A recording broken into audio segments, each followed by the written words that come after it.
Assalamualaikum warahmatullahi wabarakatuh.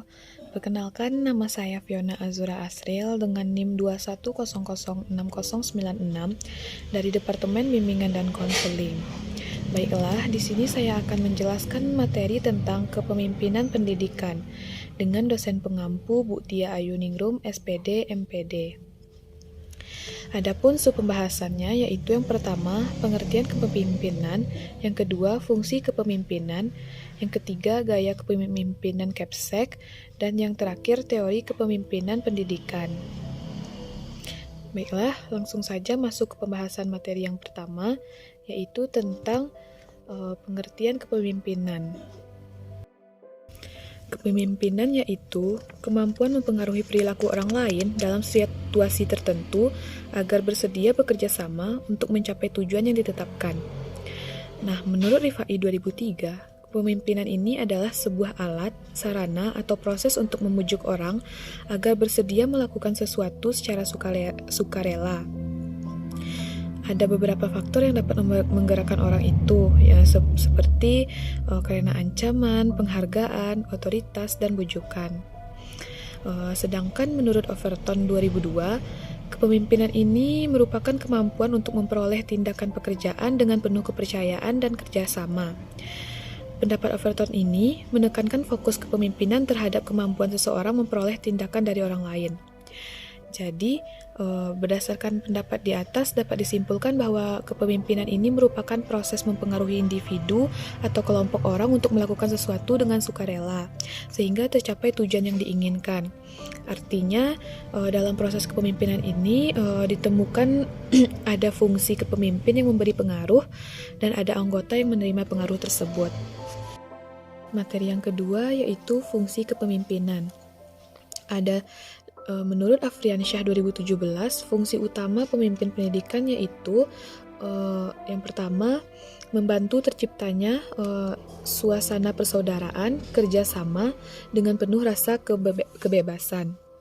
Yang kedua, pemimpin membantu kelompok untuk mengorganisir diri, yaitu ikut serta dalam memberikan rangsangan dan bantuan kepada kelompok dalam menetapkan dan menjelaskan tujuan. Yang ketiga, pemimpin membantu kelompok dalam menetapkan prosedur kerja, yaitu membantu kelompok dalam menganalisis situasi untuk kemudian menetapkan prosedur mana yang paling efektif dan efisien. Dan yang keempat, pemimpin bertanggung jawab dalam mengambil keputusan bersama dengan kelompok. Fungsi yang terakhir yaitu pemimpin bertanggung jawab dalam mengembangkan dan mempertahankan eksistensi organisasi. Materi yang ketiga yaitu gaya kepemimpinan kepala sekolah. Yang pertama, tipe otoriter. Tipe otoriter ini, kepemimpinan itu berdasarkan pada kekuasaan yang mutlak dan penuh. Dalam kepemimpinan yang otoriter ini, pemimpin bertindak sebagai diktator terhadap anggota kelompok. Artinya, segala ketentuan dan keputusan berada di tangan si pemimpin tersebut. Yang kedua, tipe laissez-faire atau kepemimpinan bebas. Dalam tipe ini, pemimpin tidak memberikan kepemimpinannya, melainkan membiarkan bawahannya berbuat sekehendaknya. Nah, keberhasilan lembaga ditentukan atas kesadaran dan dedikasi anggota kelompok tersebut.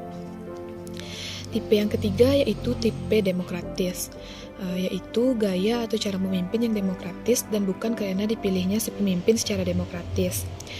Tipe demokratis ini seperti pemimpin memberikan kebebasan dan keleluasaan kepada para bawahannya untuk mengemukakan pendapatnya, saran, dan kritikannya, dan selalu berpegang pada nilai-nilai demokrasi pada umumnya. Tipe yang terakhir yaitu tipe pseudo-demokratis atau demokratis semu. Menurut Mulyasa 2004, pemimpin hanya tampaknya saja demokratis, namun sebenarnya dia bersikap otokratis. Dan materi yang terakhir yaitu teori kepemimpinan pendidikan.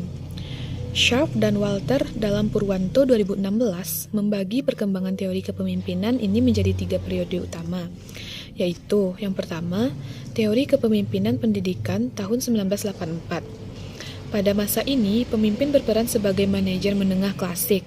Artinya, pemimpin menerima perintah dan kepada kepala bagian pengawas dan personil kantor pusat lainnya. sedangkan di sisi lain menyampaikan pesan tersebut kepada kepala departemen, guru, dan siswa. Teori yang kedua yaitu teori kepemimpinan pendidikan tahun 1999. Di masa ini, pemimpin sering disebut profesor karena dianggap sebagai salah satu anggota komunitas yang paling terpelajar. Pemimpin dianggap sebagai guru terbaik dan paling berbakat. Dan teori yang terakhir yaitu teori kepemimpinan pendidikan tahun 2001.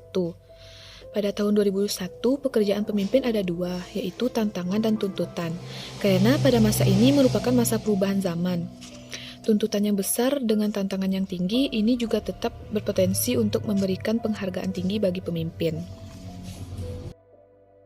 Sekian materi yang dapat saya sampaikan. Apabila ada kesalahan, saya mohon maaf. Saya akhiri dengan Assalamualaikum warahmatullahi wabarakatuh. Terima kasih.